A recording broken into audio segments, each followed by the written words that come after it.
Happy New Year, everyone. Yeah, this is a new year and a new you, 2020. It's not just a new year, it's a new decade. Isn't that amazing, right? So my name is Mike Lawrence. I'm lead pastor here. One church, two campuses, Framingham and Hopkinton. And we're starting off a new decade together. Man, the last decade, so much happened. Just think about this. We now stream our movies. We store things in the cloud, and we Google on smartphones. We weren't doing that 10 years ago. Going viral now means more than a medical condition, right? Thanks to memes and Instagram. And then the Ice Bucket Challenge. We started movements. Me Too, Black Lives Matter. We occupied Wall Street over the last 10 years. We've been arguing as a nation. We argue over same-sex marriage, global warming, gun violence. We've argued over the political use of social media. You know, we left the solar system in the last 10 years. We went to Mars. We took a picture of a black hole. Whoever thought that would happen? We created a whole new universe of marvelous superheroes, right? We fell in love with a place called Downton Abbey, and we finished a 40-year saga called Star Wars. And if you're a Boston sports fan, the 2010s weren't so bad. 4 Super Bowls, 2 World Series, and the Stanley Cup Championship. I'm not talking.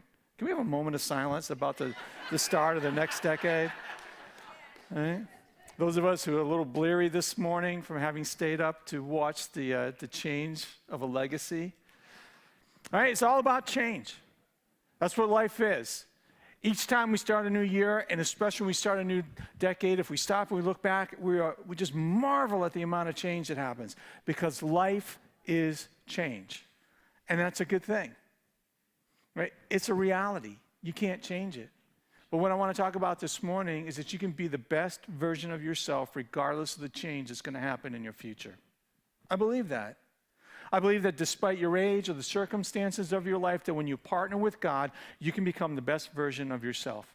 That's what God has given you the opportunity to become. And I think that's the best legacy you can leave. All right? Better than real estate, better than finance and wealth, better than any inheritance is the legacy of a life worth following. A legacy of a life that inspires others to become the best version of what they can become. A legacy that shows the world what God can do through a person who is wholeheartedly committed to Him. So that's what we want to talk about this morning. In the midst of doing that, here's how we're going to approach that. I'm going to start by talking about how a fresh start is a lot like getting married or joining the military. We're going to talk a little bit about how I was inspired by a greedy miser. I'm going to read you the story of a remarkable woman.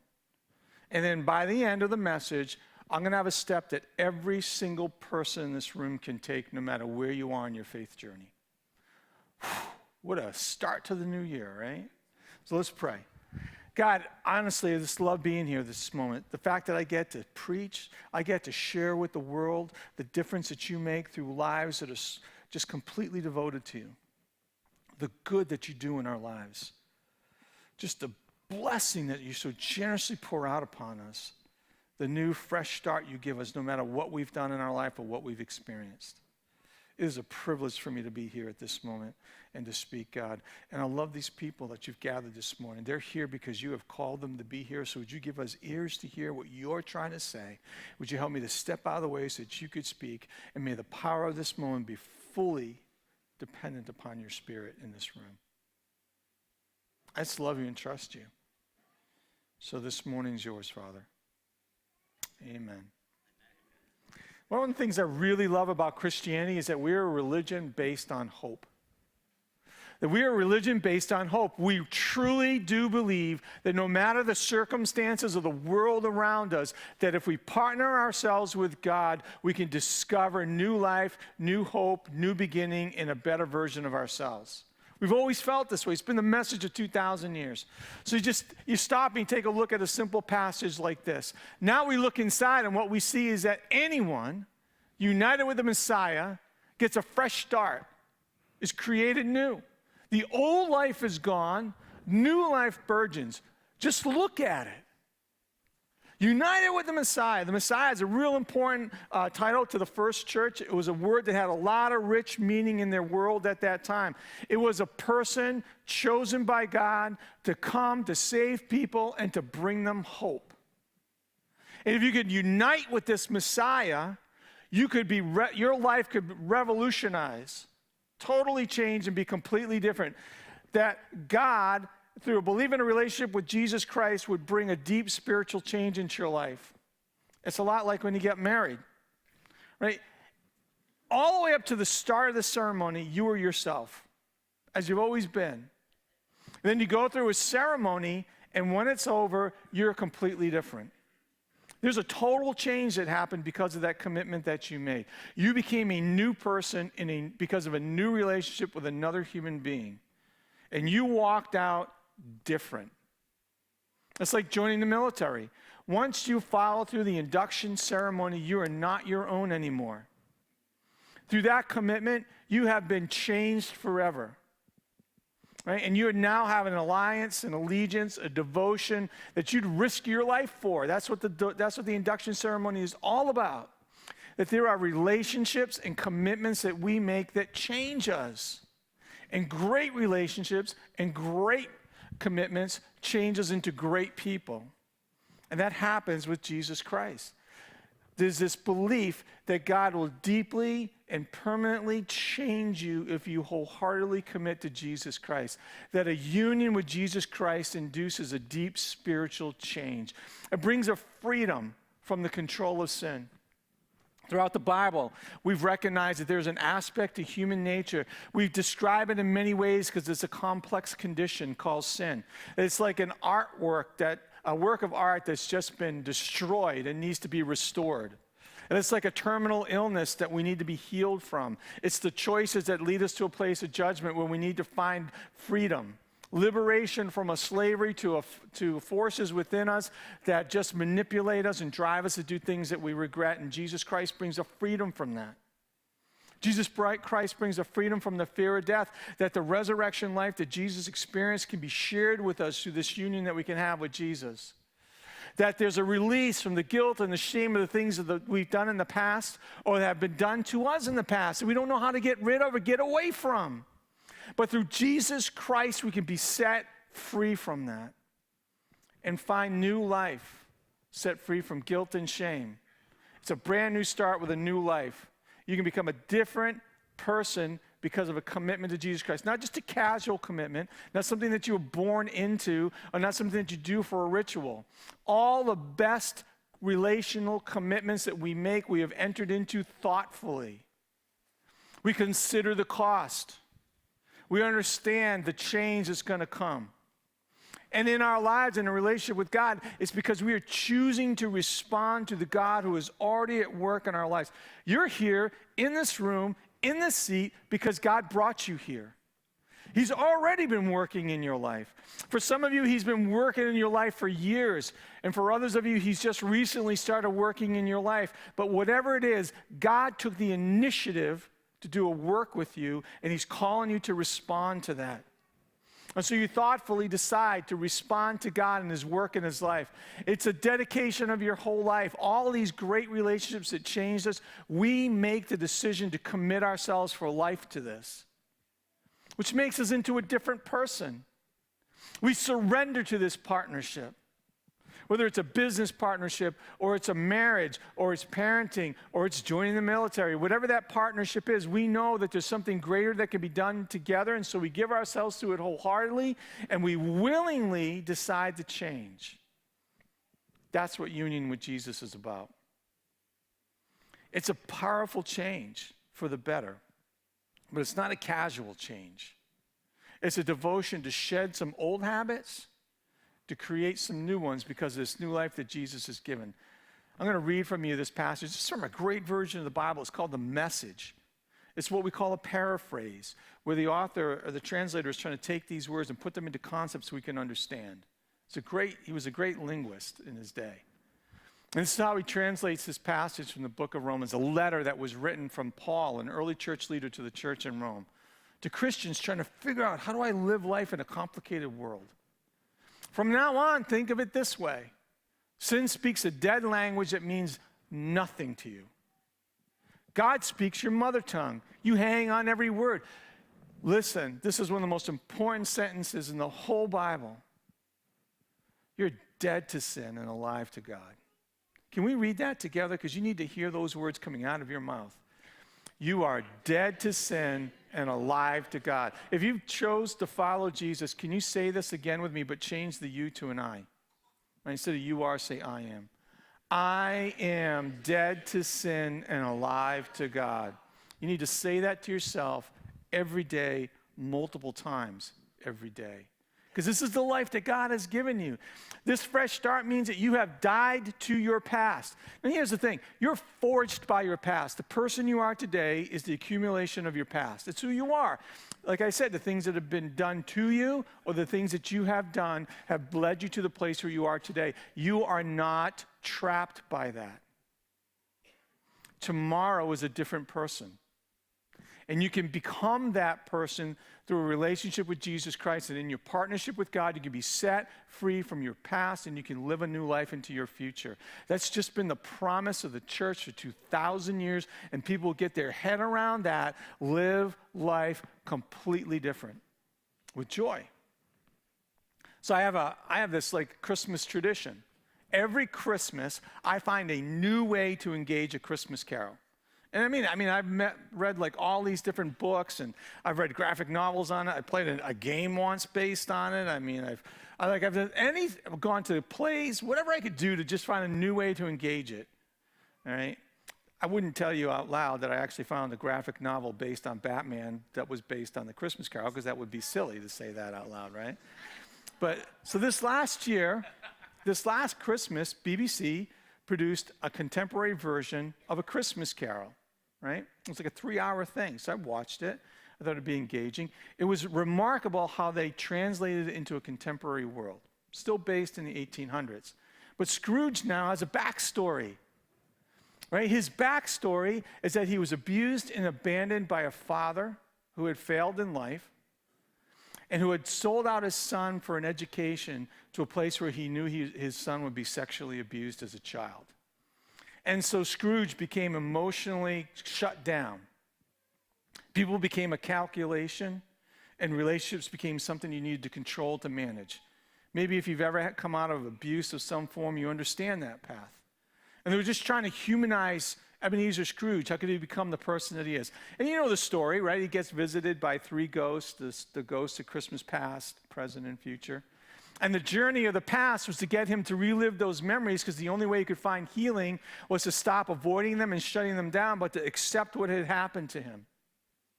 And the ghost of Christmas present came in the form of his sister, the only person he really felt loved him in life. And her goal was to get him to see who he was today because of the way he responded to his past. But in this amazing dialogue, the ghost of Christmas present and his sister, Scrooge has this emotional moment where he just owns what had happened to him, and he's angry at it, and he's crying about it. You don't expect to see Scrooge like this. And his sister said, "This is great, but you're going to be visited by the third spirit, the spirit of the Christmas future, and he doesn't care about your past. He only cares what you're going to do with tomorrow." And she says, "So choose wisely, because your past won't trap you to tomorrow. You have to make a decision about that." Like, wow, this greedy old miser teaching those lessons in today's world. You've been forged by your past into the person you are today. So what are you going to do with that? Are you going to live trapped by it?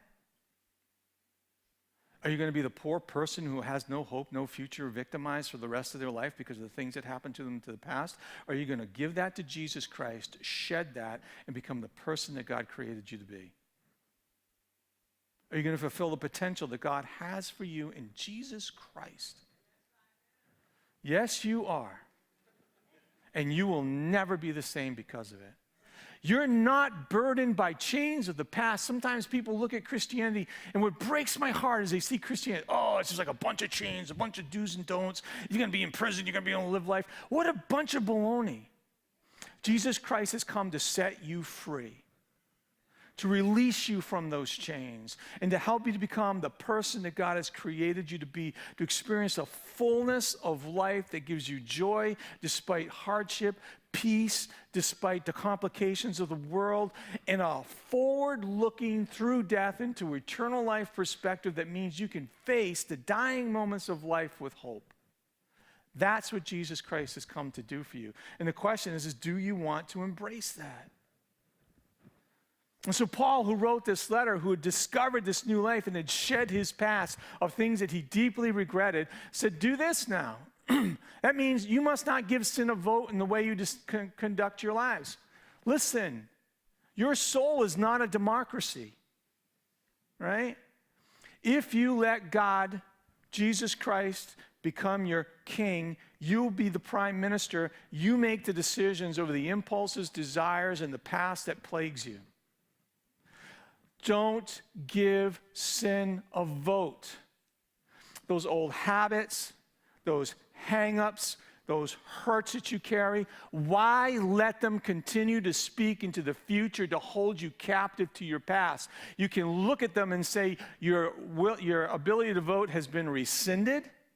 You're no longer a citizen of this nation. You need to now leave because Jesus Christ is now in control, and I follow Jesus Christ. You cannot have a successful vote in my decisions anymore. You can have that. Don't give it the time of day. Change the way you live your life. Look at your schedule. Look at your morning. Look at your evening. Look at the course of your day. Change the way you live because you can. Jesus says all things are possible for those who believe. Not some, not many, all. You know what the world is looking for? Christians who fully embrace the potential and the power that God gives to them through Jesus Christ and the Holy Spirit who lives within them. That's what he's offering to you and calling you to rise up to become. So live your day differently. Don't expect the future to change if you live the present according to the past, right? The only way to experience change is to do something different. So do something different with your day, with your week, with your month. Let it accumulate into years. The course, geometry was the only form of math I ever enjoyed. I'm sorry to all the mathematicians in the room, because I know you have genuine love for it. If you took two parallel lines and you changed one by 1 degree and you extended those lines out to infinity, the gap between those lines would only grow. It's the same with your life. One simple change today that you commit your life to will give you a significant change throughout your lifetime. Don't even run little errands that are connected with that old way of life. You got to stop going to the places that provide a temptation to go back to your past. You may need to find new friends that provide only a temptation to go back to your past. You got to change where you go. You got to change who you associate with in order to change who you are. Don't keep the old habits. Create new habits that bring about new change. Paul goes on to say, throw yourselves wholeheartedly and full time. Remember, you've been raised from the dead into God's way of doing things. Sin can't tell you how to live. After all, you're not living under the old tyranny anymore. You're living in the freedom of God. Read that with me. You're living in the freedom of God. Now this time, read it like you believe it. You're living in the freedom of God. And now change it to I am. I am living in the freedom of God. Are you? Some of us are. Let's be honest, right? Some of us are living that freedom. Some of us are kind of living that freedom. And some of us aren't because we're afraid, constrained. But you can through Jesus Christ. Some of us treat Christianity like a gym membership, something we signed up to do because we knew it was good for our life, but it just doesn't change anything, right? We need to treat it like parachuting. If you want to parachute, reading a book's a good thing. Going to a class is a better thing. Being in the plane with a parachute's a great thing, but you will never know the joy of parachuting until you jump out of the plane. It takes a wholehearted commitment to jump out of a plane. But until you do that, you'll never know the joy and the freedom of parachuting. I'm telling you right now, until you jump out of the plane, you will never know the freedom and joy of a relationship with God through Jesus Christ. Playing with church, kind of going to church, dabbling in church, walking away from habits of the past that brought you an invigorated faith, none of these things will give you joy in Jesus Christ. You need to fully commit, wholeheartedly devote, so that your life is just changed and transformed. Look, this is a lot, right? And sometimes you can feel a little bit like you're drinking from a fire hose in a message. So here's what I want to do. I want to read a story to you about a person who sent me this testimony. I actually had to pare it down for this morning. It's a remarkable testimony. It comes out of Celebrate Recovery. It's one of my favorite ministries in the church. Meets on Wednesdays. They eat a meal together. They hear a message or a testimony. They break it into small groups. They're learning to create new habits that give them freedom from their past. Awesome group of people. And so this woman shared this testimony. She goes, I'm a believer who struggles with compulsive eating. I had these tendencies since I was young. We were well cared for growing up in many ways. We had everything we needed and often had many of our wants met. I'm the second to youngest of 7. It's a big family. My dad was a raging, depressive type. Sometimes he was in a really good mood, and sometimes he was terrifying. I heard my older siblings being beaten, and I myself had some experiences of violence as well. So I lived in a state of fear, anxiety, trying to keep things harmonious. It was quite a job. So I developed a safe place of eating, reading books, watching TV. I had a rich fantasy life of just being somewhere else. As a young person, I coupled that with alcohol and promiscuity. I really resented how I grew up, hated my father, annoyed with my mom for not doing something about it. When my older siblings moved out and went to college, I felt abandoned. I was close with my mom, felt loved and appreciated by her, but as a couple, my parents are not such a great example. I had to go through an awful lot of things before coming into recovery about the age of 40.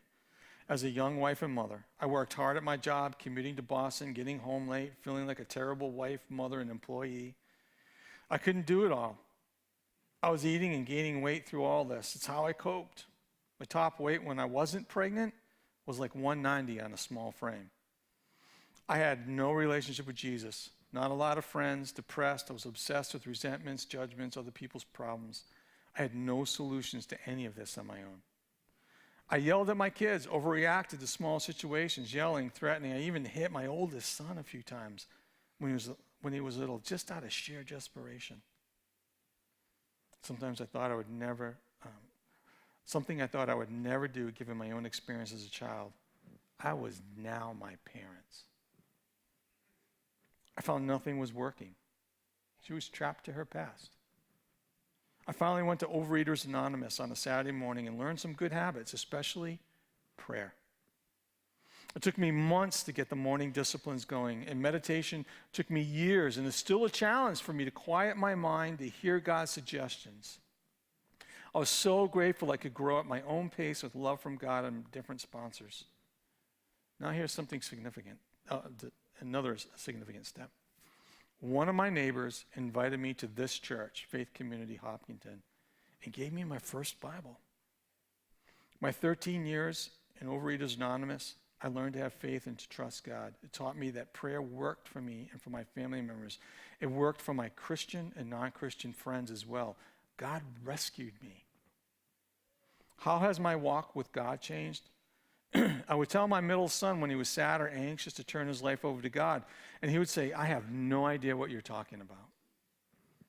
We change, but that doesn't mean our whole family changes. I was developing a love and dependence on God, and no one else in my house knew what I was talking about. So I talked this over with my husband, and we decided we should return to church. She was praying. She got a Bible. She started to read it. She began to come to church. She started to talk to her family about what God was doing in her life. And together they decided to come here. So we became regular attendees at Faith Community Hopkinton, my kids as well. And then we joined a faith group, another great decision, with some other couples and kids in the same age group. And then my husband and I and my eldest child got baptized. Hear all the courageous decisions she's making. She just keeps moving forward. She doesn't stop. Prayer, Bible, church, family, faith group, baptized. One day at an Overeaters Anonymous meeting, I met another member of our church. It was God at work for sure as I was drawn to her. She had raised her kids and she had been on mission trips with the teens and had a couple of teenagers. She was also an earnest Christian. She asked me to sponsor her, and then along came Celebrate Recovery, and we both are a part of this program serving together. Now we mutually sponsor and support one another in many ways. She opened up her life to another person. They began to hold each other accountable, and they made the courageous and vulnerable decision to get involved in a ministry that would lead them to more freedom. I was trying to find a way to do service at church when they announced Celebrate Recovery, so I was excited to join. It seemed like another overwhelming thing to do, another huge commitment. She'd made so many brave ones. I knew enough to do it anyways and to trust God. I've been afforded grace so many times and have not always given it. Celebrate Recovery developed the Spirit in me. As God's children, I understand today that we all make mistakes. I need love and forgiveness when appropriate, but I need to develop self-discipline and consistency. Celebrate Recovery's program and structures helps me with that. I believe that that is grace. We believe in one another's capability to meet God's expectations of us, and then we develop self-respect. It's a beautiful story. But a person who continuously made courageous steps in the same direction.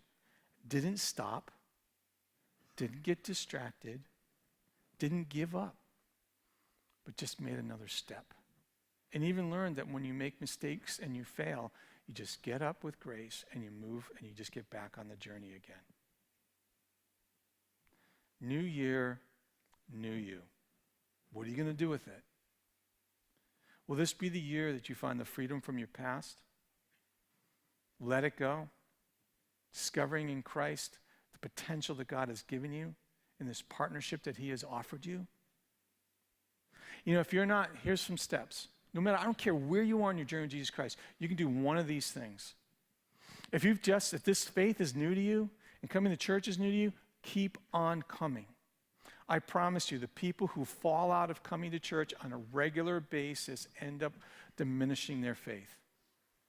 Being part of this community and worshiping God together on a regular basis every week will help you to continue to grow on this faith journey, to take another step. If you've been coming on a regular basis and you've been feeling God kind of like calling to you and moving in you, and now you don't know what to do, this is your day. The union with Christ, the event and the moment. You could do it at communion, where you could look back and you could say forever that in the beginning of 2020, in a brand new decade, when I took communion for the first time, I took it united with Jesus Christ on this new journey of faith. This could be your moment. I want to know if you do that, because we have resources to help you. If you've done those things, you've been coming to church and you've surrendered your life to Jesus Christ, join a group. Did you hear the power of relationships in that story? Whether it's Starting Point, like what Jocelyn talked about, or a different type of group, just go to the hub. Ask them and say, what's the next step I can take in joining a group in this church? These people will help you, but you've got to take the step. This church believes that you are as spiritually mature as you choose to be. We can just give you the relationships, lead you to the relationships, and give you the resources you need. You got to do something with it. If you've done all those things, here's a real challenge, and anyone can do this. So Pastor Dorian and I have committed the next 5 days to pray and fast for our church, to see God's Spirit breaking out and through our lives and through this church. We've invited the elders and the staff to join us, and now I'm officially inviting anybody who wants to do it. Every day, Monday, Tuesday, Wednesday, Thursday, Friday, I'm going to just send out the prayer theme for the day. Some people are going to be fasting multiple days. Some people are going to be fasting just one day. Some people are going to be fasting from food. Some people are going to be fasting from other things. We're going to be stopping to pray at noon and at 6, right in the prayer room. You're welcome to join us if you want to be here. Or you could just stop wherever you are and join us in prayer. Or you could just say in the course of the day, I commit to praying even 5 minutes over this list. Because in order to be a new person, you've got to continue to partner with God and to pray for His Spirit to work through your life, and that comes when you pray. Prayer releases God's power into your life into new, fresh, invigorating ways that will change you forever. Our you willing to be a new person in this new decade? That's God's question to you. Let's do communion.